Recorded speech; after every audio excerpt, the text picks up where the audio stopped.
তো এটা সবাই মেক শিওর করবা যে প্রত্যেকটা পড়া কমপ্লিট হইতেছে, রিভিশন কমপ্লিট হইতেছে।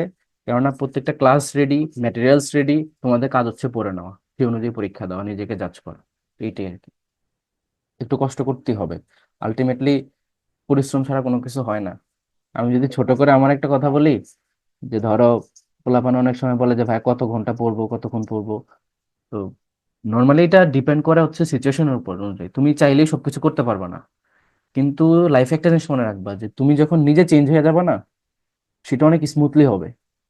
আর একটা হচ্ছে সময় তোমাকে চেঞ্জ করে দিবে অটোমেটিক্যালি, তোমার নিজের কন্ট্রোল আর নিজের প্রতি থাকবে না। ওইটা কিন্তু খুবই প্যারাদায়ক, যেটা আমি ফেস করছিলাম। আমি যখন এসএসসি পরীক্ষা দিয়ে এসে প্রিপারেশন নেওয়া শুরু করি, তখন আমি তো ঘুরতাম, পান্থপথের দিকে ঘুরতাম ফিরতাম, ফ্রেন্ডের সাথে আড্ডা দিতাম, রেস্টুরেন্টে যা খাওয়া দাওয়া করতাম, এইভাবেই চলতেছিল, পড়াশোনা করতাম করতাম না। কিন্তু যখন রেজাল্টটা দিল, তোমরা তো জানো যে আমার এসএসসি রেজাল্ট ফল করছিল, আমি 4.83 পাইছিলাম, আমার জিপে 5 আসে নাই। তারপরে যে একটা ধাক্কা খাইছি, ওই ধাক্কার মানে কি বলবো আর, সহজ বাংলা ভাষায় বলি, ওই ধাক্কার ঠেলায় দেয়ালে পিঠ এমন ঠেকা ঠেকছে যে আমি সকালে ভোরে ভোরে উঠতে পড়া শুরু করতাম, পড়তে পড়তে মানে জোহর হয়ে যেত, সেটা তো যাইতো, আসরের আজান দিলে আমার খেয়াল হইতো যে এখন আসরের আজান দিচ্ছে, আই শুড গো নাও, যে আমার কিছু খাইতে হবে, মানে পেট তখন এরকম হয়ে যেত যে পেটের সাথে মনে হয় একটার সাথে একটা লেগে গেছে, এই পাশ থেকে ওই পাশ। দেন গিয়ে বাইরে খাইতে যেতাম, কারণ বাইরে যেতে ইচ্ছে করতো না, আমাকে ফেস করতে ইচ্ছে করতো না রেজাল্ট ফল করার কারণে। তো এটা হচ্ছে তখনকার সিনারিও। যে তুমি বলবো যে ভাই তখন কত ঘন্টা পড়ছেন, আমি বলবো যে আমি 24 ঘন্টা পড়ার উপরেই ছিলাম, খালি বাকিটুকু খাইতাম আর শুইতাম, এইটুকু, এছাড়া কিছুই না। তো ওইটার রেজাল্ট পাইছিলাম। To be honest, first time আমার কয়েকটা ইউনিভার্সিটিতে হয়ে যায়, মেডিকেলে হয় না রেজাল্ট ফল করার কারণে। মেডিকেল আমার কাট মার্কস থেকে বেশি মার্কস ছিল, প্রায় 70-এর কাছাকাছি ছিল, তাও হয় না কারণ মাইনাস খেয়েছে ওইখানে জিপিএর কারণে। কিন্তু জাহাঙ্গীরনগরের পজিশন ছিল, চট্টগ্রামে ছিল, খুলনা ইউনিভার্সিটি ছিল, পরে আমি খুলনা ইউনিভার্সিটিতে ভর্তি হই। ঠিক আছে, ফরেস্ট অ্যান্ড রুট টেকনোলজি ডিসিপ্লিনে। সেখানে আমি 6 মাস পড়ার পরে শুনতেছি করোনা পিরিয়ড আসছে, করোনা বলে সামথিং। দেন হচ্ছে বাসায় চলে আসি, ভার্সিটি বন্ধ হয়ে যায় 1 সপ্তাহের জন্য। এই 1 সপ্তাহ এক্সপ্যান্ড করতে করতে করতে করতে প্রায় 1.5 বছর ভার্সিটি বন্ধ ছিল টানা। তো সেকেন্ড টাইম গিয়ে আমি যখন আবার প্রিপারেশন নিই, তখন আমি পুরো সবকিছু বুঝে ফেলি যে অ্যাকচুয়ালি আমার কোথায় প্রবলেম ছিল, আমি কি কি ভুল করছি না করছি, বা এই যে অ্যাডমিশনে যারা স্ক্যাম করে এই স্ক্যাম কি, বা যেখানে কোচিং করতেছি এই কোচিং করে যে আদৌ কোনো লাভ নেই, সেটাও বুঝে গেছিলাম। কারণ দিন শেষে দেখো, লাখ লাখ স্টুডেন্ট কোচিং করতেছে, একই জিনিস পড়তেছে, ওদের তো রং রং রঙিন রঙিন কালারফুল বই পড়তেছে, ওগুলো পড়ার চান্স হবে যদি মেইন বই না পড়ো। ইংলিশে মাস্টার বই, মানে কম্পিটিটিভ বই, এগুলার কম্পিটিটিভ এক্সামস বইয়ের কথা ফার্স্ট টাইম স্টুডেন্ট কয়জন জানে? তারা তো কোচিং থেকে ভাবে যে ফোকাসের বই, ওই কি রেটিনার বই, মেডিকোর বই, ইউসিসির বই, ওই রং রং পিঙ্ক কালারে দিয়ে লেখা আছে, পিঙ্ক কালারে লেখা বই, এগুলো পড়েই ভাবে যে পরীক্ষা চান্স হয়ে যাবে। আদৌ পসিবল? কম্পিটিশন ওরা ধারে কাছেও থাকবে না অন্যদের। দেন একদমই হচ্ছে না। তোমার, দেন আরো অনেক কিছু রিয়েলাইজেশন হয়ে গেছে, পরে নিজের মতো নিজে প্রিপারেশন নিচ্ছি। বাজারের কত বই ছিল, বিউপির বই বলো, জেওর বই বলো, প্রায় 25-26 হাজার টাকার বই আমার টেবিলে ছিল তখন। সব রকমারির যে লোক আমাকে বই সাপ্লাই দিত, তখন তো বাজারে দেওয়ার সুযোগ ছিল না, লকডাউন চলতেছিল, মানে ডেলিভারি করতো আইসা, রকমারিতে অর্ডার করতাম। তো করোনা পিরিয়ডে মূলত রকমারিটা হঠাৎ করে বুম করছে। তো সেখানে উনি আইসা বারবার বিরক্ত হয়ে যাচ্ছিল, ভাই আপনি বারবার কেন বই অর্ডার করতেছেন, সব বই একবার অর্ডার করেন। মানে বারবার ওনার আশা লাগে তাই। পরে বললাম যে ভাই আমার তো অ্যাডমিশনের প্রিপারেশন, আমার এক এক সময় এক একটা বই দরকার হয়। তো এরকম অবস্থা হয়েছিল। তো এখন তোমরা যদি ওই লেভেলে না যেতে চাও, তাহলে বলবো যে নিজে থেকে শুধরে যাও। টাইম যদি তোমাকে শুধরায়, তাহলে কিন্তু খবর খারাপ হয়ে যাবে, তখন দেখবা যে দরজা আটকে পড়াশোনা করতেছো রাত দিন 24 ঘন্টা, কিন্তু দিন শেষে দেখবা যে এটা খুবই প্যারা, যেটা আমি ফেস করছি টু বি অনেস্ট। ইনফ্যাক্ট মনে করো যে সবকিছু তখন মানে মনে হইতো যে অন্যরকম, মানুষের ফেস করতে ইচ্ছা করতো না, এটা সবচেয়ে বাজে একটা ফিলিংস। যখন তুমি বাইরে গিয়ে মানুষের সাথে ফেস করতে অনীহা কাজ করবে না, এটা খুবই বাজে একটা মানে সিচুয়েশন। কারণ তখন তোমার নিজের প্রতি নিজের কোনো ধরনের ভালো লাগা থাকবে না, যে তুমি মনে করবে যে তুমি নিজেকে নিজে বার্ডেন মনে করতেছে।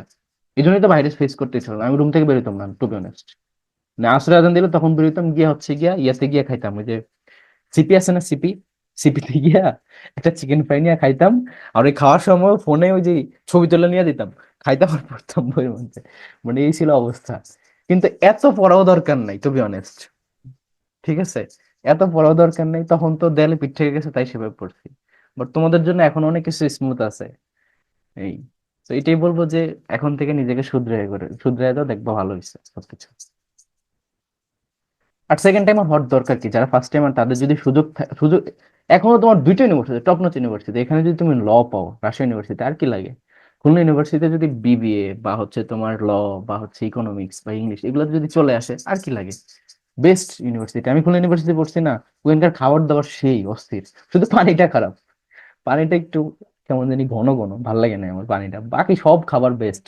ওইটার চটপটি তো আমি পুরো রেগুলার খাইতাম ওখানকার, বেস্ট খাবার। অন্যান্য সবকিছুই, জিনিসপত্রের দামও অনেক কম, চুই ঝাল টুই ঝাল সবকিছু, ঝালমুড়িও তো সেই, চুই ঝালমুড়ি, মানে কি কম আর। তুমি 3 বেলা ভাত খাও না, ওই ঝালমুড়ি খাইলে মনে হবে যে ভাত হিসেবে ঝালমুড়ি খাই সবসময়, এরকম টাইপের মজা ওইখানকার খাবার দাবার, টু বি অনেস্ট। হ্যাঁ, তোমাদের অবস্থা সেম, ওইটাই আর কি, এখনো সময় আছে, মেক শিওর যে তোমার সবকিছু ঠিকঠাক ভাবে হইতেছে। তবে একটু ভাইয়া কষ্ট মাঝে করে মধ্যে এমন পড়াশোনা, মনে হয় যেন, মনে হয় যে আমার দ্বারা আর কিছু হবে না। এটা হওয়াটা স্বাভাবিক, কারণ অলরেডি তুমি কয়েকটা জায়গায় ফেল করছো, তো তো নিজের প্রতি কনফিডেন্স কমে যাবে, স্বাভাবিক, কিন্তু কনফিডেন্স ধরে রাখতে হবে। বা হচ্ছে ধরো, মানে কি করা যেতে পারে, যে তুমি রেগুলার এই যে পরীক্ষাগুলো দিচ্ছ, পারতেছো, হ্যাঁ। এখানে এই যে পজিশন গুলো এগুলো তোমাকে দেখবা যে একটু কনফিডেন্স দিবে। বা ক্লাসগুলো অ্যাটেন্ড করতেছো, কোশ্চেন ব্যাংক যখন সলভ করতে বসবা তখন দেখবা যে একটু ভালো লাগা কাজ করতেছে, এখন তো পারতেছি, আগে পারতাম না তাই আমি পারি নাই, বাট এখন তো পারতেছি। এইভাবে আর কি নিজেকে নিজে কনফিডেন্স দিতে হবে। আর ট্রাই করতে হবে যে যে সকল মানুষ ডিমোটিভেট করে ওদের সাথে কম মেশার, আর যারা মোটিভেট করে তাদের থেকে আইডিয়া নেওয়া। যেমন আমার সেকেন্ড টাইম অ্যাডমিশনে আমার একটা কাজিন, ও এখন তোমার ওই যে পল্লী উন্নয়ন সমবায় একটা ইয়ে আছে, সংস্থা আছে সরকারি, ওইখানে জব করে অ্যাকাউন্টেন্ট হিসেবে, বিসিএসসি প্রিপারেশন নিতেছে, বাট অলরেডি ওইখানে জব হয়ে গেছে, তাই ওখানে আছে। তো ওই সময় মোটিভেট করছিল যে সেকেন্ড টাইম প্রিপারেশন, মানে ও অ্যাকচুয়ালি বুঝতো যে না আমার লেভেল ওইটা না, আমি এর থেকে বেটার কিছু ডিজার্ভ করি, তো অলওয়েজ বলতো যে না তুই ঢাকাতে ছিলি ইন্টারমিডিয়েট, ওইখান থেকে পড়ছস, so, মানে সেকেন্ড টাইম দিয়ে দেখ। মানে ও দেখতো যে আমি প্রতি বৃহস্পতিবারে বাড়ি চলে আসতাম খুলনা থেকে, মানে নর্মালি ইউজুয়ালি ভার্সিটিতে গেলে পোলাপান বাসায় আসতে চায় না, বাট আমার দশ হইতো উল্টা, আমি খুলনা থেকে প্রতি বৃহস্পতিবারে বাসা চলে আসতাম, দেন আবার রবিবারে যাইতাম, কারণ শুক্র শনি 2 দিন বন্ধ, রবিবারে গিয়া বিকেলে গিয়া পড়তাম, কারণ জার্নি যাইতে তো টাইম লাগতো ভোলা থেকে খুলনা। পরে হচ্ছে ক্লাস মিস হইতো আমার ওই দিনের। তো এইভাবে দেখতাম যে অ্যাটেন্ডেন্সও কমে যাচ্ছে, কিন্তু ডিপার্টমেন্টের রেজাল্টে আমি টপার ছিলাম তখন অব্দি ফরেস্ট্রিতে খুলনা ইউনিভার্সিটিতে, টু বি অনেস্ট। কিন্তু দিন শেষে ভালো লাগা ছিল না ওইখানে অ্যাকচুয়ালি। পরে ও বলতো, দেন আমরা মানে আমিও চিন্তা করলাম যে না সেকেন্ড টাইম প্রিপারেশন নেই। ইভেন আমি ওই যে যখন শুনলাম যে করোনা পিরিয়ড আসছে, এইচএসসি রেজাল্টটা মেডিকেলে কাউন্ট করা হবে না, আমি ভাবলাম যে আবার মেডিকেলে আমি ট্রাই করবো, যে না মেডিকেল দেখাই দিব। কারণ জিপিআর হিসাব হইতেছে না, তাহলে আমি সেকেন্ড টাইমের জন্য জাস্ট 5 মার্ক মাইনাস হবে, তাহলে তো প্রবলেম নাই, আমি পারবো। কিন্তু ওরা, আমি মেডিকেলতে গিয়ে ভর্তি হয়ে আসছি, ওই বইগুলো এখন নতুন আছে, আমার বোন ছোট বোন কয়েকদিন আগে ওই বইগুলো নিল, একদম নতুন বই, আমি 11,000 টাকা দিয়ে মেডিকেলতে ভর্তি হয়ে আসছি। হ্যাঁ, 15-20 দিন পরে শুনতে আসছি যে না, বলতেছে যে জিপি আগের মতোই কাউন্ট হবে, মানে জিপি এর পর 200 মার্ক, আর এমনিতে পরীক্ষা হবে 100 মার্ক, মানে 300 মার্কের মধ্যে 200 মার্কে জিপি এসএসসি এসএসসি। মেডিকেলের এই সিস্টেমটা খুবই বাজে সিস্টেম, আই ডোন্ট নো কেন এটা। তো পরে হচ্ছে আমার তো আর আশা রইলো না, কারণ অলরেডি সেকেন্ড টাইম আর 5 মার্ক সেখানে নাই, আবার জিপের কারণে প্রায় 4.5 মার্ক নাই, তার মানে 9.5 কম নিয়ে কি আমি আদৌ পারবো, এটা পসিবল? শুরুতেই নাই। পরে ভাবলাম যে না, আর সায়েন্সই থাকবো না, ইউনিট চেঞ্জ করবো এবার। পরে আমি ইউনিট চেঞ্জের প্রিপারেশন নিলাম, জেইউ আর বিউপি টার্গেট করে, সো দেখলাম যে জেইউতে কোশ্চেন দেয়, মানে দেখলাম সুশাসন নৈতিকতা থেকে দেয়, লিটারেচার থেকে খুবই ডিপ লেভেলে দেয়।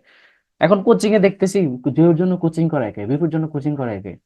কিছু কোচিং এর ইয়ে দেখলাম, দেখে মনে হচ্ছে ওদেরকে আমি নিজেই পড়াইতে পারি, টু বি অনেস্ট, ওদের থেকে বেটার পড়াইতে পারি। ওরা কি কি পড়ে আমি নিজে বুঝতেছি না। পরে আমি আমার নিজের মতো করে প্রিপারেশন শুরু করলাম, আমি বিশেষ কনফিডেন্স ছিল না, দেখলাম যে এটা সিলেবাসটা বিশেষ সাথে মিলে। বিশেষ কনফিডেন্সের তখন ক্র্যাক ভার্সন পাওয়া যেত, করোনা পিরিয়ড ছিল তো, বিভিন্ন কোর্স সব অনলাইনে ছিল, সবাই এগুলা ফাইন্ড আউট করে বিভিন্ন টেলিগ্রাম ইয়েতে পাবলিশ করে দিত। আমি এই যে সব চুরি করে টোরে টোরে সব বাইর করছি কোথায় কি আছে, বিশেষ কনফিডেন্সের সব সিট আমার কাছে ছিল। এই যে তোমাদের ক্লাসগুলো নিচ্ছি না, এগুলো অনেকটা বিসিএস স্ট্যান্ডার্ডে নিচ্ছি। তুমি দেখো বিসিএস এর কোশ্চেন লাস্ট গত আমার, আমি তোমাকে বলতেছি না যে আমাকে বিশ্বাস করো, তুমি গত বছর কোশ্চেন দেখো, তার আগের বছর কোশ্চেন দেখো, বিসিএস এর লিটারেচারের সব কোশ্চেন কমন, ম্যাথের সব কোশ্চেন কমন, আইকিউ সব কোশ্চেন কমন, কিন্তু বাংলা ইংলিশ সেগুলো কমন। জিকেতে বিসিএস এর স্ট্যান্ডার্ড জিকে করে, ওইটাতে আমি বলবো না যে আমার থেকেই সব কমন, মানে যেগুলো সহজ সেগুলো কমন, কিন্তু যেগুলো স্ট্যান্ডার্ড সেগুলো স্ট্যান্ডার্ড, ওটার জন্য তোমাকে আরো লেভেল আপ করতে হবে, কারণ জিকেতে তখন ট্রাই করে যে ওরা অ্যাডভান্স কোশ্চেন করার জন্য। তো টু বি অনেস্ট, সবকিছু ওইখান থেকে গুছগাছ করে নিয়েছিলাম নিজের মতো করে, কোত্থেকে কি লাগবে না লাগবে। ইন্ডিয়ান যে সকল রাইটাররা দেখতাম ক্লাস নিতে, ওদের ক্লাসগুলো দেখা লাগছে, কারণ বাংলাদেশের পার্সপেক্টিভে দেখছি যে টিচাররা যখন কোশ্চেন দেয় তারা বাংলাদেশের পার্সপেক্টিভে দেয় না, তারা ইন্ডিয়ান বিভিন্ন ধরনের পোর্টাল জার্নাল সেগুলো থেকে কোশ্চেনগুলোকে ফলো করে, কপি করে দেয় অনেক সময়। তো এগুলো তখন রিয়েলাইজেশন আসে, দেন সেগুলোকে অ্যানালিসিস করে ওইভাবে করে প্রিপারেশন নেই, সবকিছু গুছিয়ে ফেলি। তোমাদের প্রতিটা স্লাইড, এই যে আমি গত ইংলিশ ক্লাসে কি নিছিলাম, লাস্ট যে ইংলিশ ক্লাস জিরান পার্টিসিপেন্ট ইনফিনিট, জিরান্ডের মধ্যে আমি এত কিছু কেন পড়াইতে গেলাম? তোমাদের পরীক্ষা তো আসে, swimming is a good exercise, walking is a good exercise, এটাই তো আসে। তো আমি এটুকু বললেই তো হয় যে জিরান্ড যেটা নাউনের মতো কাজ করে সাবজেক্টের যে অ্যাবাউট সেইটাই জিরান্ড। আমি এত কিছু কেন পড়াতে গেলাম যে পজিটিভ কেসের পরে এক দশা, অবজেক্টিভ পরে আরেক ব্যাপার, আবার তোমার যখন দেখা যাবে যে বাস্তবতা যেটা আদৌ অ্যাডজেক্টিভ হইতেছে কি হইতেছে না, এত কিছু কেন কনসেপ্ট ক্লিয়ার করলাম? কারণ এটা দরকার আছে, তাই অ্যাডভান্স লেভেল দরকার আছে। তো ওইখান থেকেই সবকিছু বুঝগাছ করছি নিজের মতো করে। দেন সেকেন্ড টাইম যেখানে পরীক্ষা দিয়েছি বিউপির তিনটা ফ্যাকাল্টি ক্র্যাক করছি, তিনটাতে দিছি, তিনটাতে হয়েছে। যে ওর আইবিএতে দিছি, আইবিএতে পজিশন আসছে। বি ইউনিটে পরের দিন করেছিল, বি ইউনিটও টপ করছে, আইবিএতে টপ করছে। সো আইবিএতে আর যাওয়ার ইচ্ছা ছিল না, কারণ অলরেডি আমি বিউপিতে তখন বিবিএ প্রোগ্রামে ছিলাম। বিবিএ আমার ভালো লাগতেছিল না, সায়েন্স থেকে গিয়ে প্যারা লাগতেছিল, অ্যাকাউন্টিং এই ছক করে করে ডেবিট ক্রেডিট কি জানি লায়াবিলিটি হিসাব দিয়ে বিরক্তিকর লাগতেছিল। পরে ভাবলাম যে না, এই জিনিস আমার জন্য না। পরে জাহাঙ্গীরনগর ইকোনমিক্স বি ইউনিটে টপ করলাম, কারণ আইবিএতে আমি যাবো না, কারণ ওখানেও বিবিএ প্রোগ্রাম।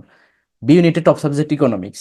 এন্ড ইকোনমিক্সের সিলেবাসটা দেখলাম যে এখানে দেখলাম বিএসসি ডিগ্রি দিতেছে, বিএসসি মানে ব্যাচেলর অফ সায়েন্স, বিএসএস না কিন্তু সোশ্যাল সায়েন্স না। তো বিএসসি ডিগ্রির ব্যাপারই আলাদা, তারপরটা আলাদা, সায়েন্সের ব্যাপারটা আছে এখানে, বা ক্যালকুলাস আছে, ম্যাথ আছে। ইকোনমিক্স কিন্তু অনেক মজার সাবজেক্ট সায়েন্সের স্টুডেন্টের জন্য, তাদের রেজাল্ট ভালো হয়। পরে আমি ইকোনমিক্সে চলে আসি, আর আমার সিনিয়র ভাই ছিল কয়েকটা, ওনারাও মোটিভেট করছে এখানে আয় তুই, গেছিলাম। দেন যদি বলো যে ভাই এখানে কি আপনার সাকসেস কিরকম, তো দেখো আমি 24/7 তোমাদেরকে নিয়েই থাকি। আমার জেউর ব্যাচ, বিউপির ব্যাচ, সিউর ব্যাচ, আরিউর ব্যাচ, এগুলো নিয়ে আমি তোমাদেরকে নিয়ে থাকতেছি। অথচ আমার সিজিপিএ যদি বলি, first year 3.96, second year 3.90, third year পরীক্ষা দিলাম, এখনো রেজাল্ট আসে নাই। তো এই হচ্ছে মানে সিনারিও। তো এইটাই যে তুমি যখন নিজের পছন্দের সাবজেক্টে বা ফেভারিট জায়গাতে যাইতে পারবা না, তখন দেখবা যে অটোমেটিক রেজাল্ট ভালো হবে। আর অনার্স কিন্তু 4 বছরের একটা লাইফ, এমন না যে 1 বছর 2 বছরের পড়াশোনা। তো পছন্দের সাবজেক্টে ভর্তি হওয়ার ব্যাপারটা আলাদা, এটা দরকার আছে। না পড়লেও দেখবো রেজাল্ট ভালো হয়েছে। আর যদি মানে যেটা পছন্দ হইতেছে না, সেখানে দেখবা যত পড়তেছো রেজাল্ট ভালো হইতেছে না, কি যে হইতেছে কিছুই বুঝবা না। এরকম হয় কিন্তু, সেটা লাইফে রিয়েলাইজ করবা আগে পরে। তা আমি অনেক কথা বললাম দেখো, অলরেডি প্রায় 40 মিনিটের মতো কথা বললাম। জানি না এটা কতটুকু তোমরা নিবা, বাট যেটা to be honest best speech আমি এখন পর্যন্ত যেটা ফলো করি, নিজে মানার ট্রাই করি, যে নিজেই সময় থাকতে চেঞ্জ হয়ে যাও। যদি টাইম তোমাকে চেঞ্জ করে তখন ধরা খেয়ে যাবে। যেমন দেখবো অনেকে বিভিন্ন ব্যাড হ্যাবিট থাকে, অনেকে স্মোক করে, কিন্তু যখন মানে বয়স হয়ে যায়, হার্টে যখন প্রবলেম দেয় না, ফুল গোষ্ঠী শুদ্ধার নামা লাগে। হার্টের এক একটা ট্রিটমেন্ট, সবাই কি তামিম ইকবাল যে অসুস্থ হইলেই তোমাকে রিং পরাই দিবে? তুমি তো রাস্তায় মরে যাবা, হসপিটালে নেওয়ার পথে পথে মরে যাবা, তোমার জন্য তো অ্যাম্বুলেন্সও আসবে না, টু বি অনেস্ট। সো ওইটাই, যে সময় থাকতে শুধরে যাও, পরে যদি টাইম তোমাকে শুধরানো শুরু করে, তখন আর কুল কিনারা পাবো না। এটা ভাইয়া, বলো। আগে তো প্রথম দিকে যখন পরীক্ষা দিতেছিলাম তখন তো সিরিয়াল ম্যারিটই আসতো না। তখন একরকম ডিমোটিভেট হইতাম। এখন ম্যারিট হ্যাঁ, আসতেছে এত পরে, এইটা দেখে আরো ডিমোটিভেট হইতেছে, পরে কি করব।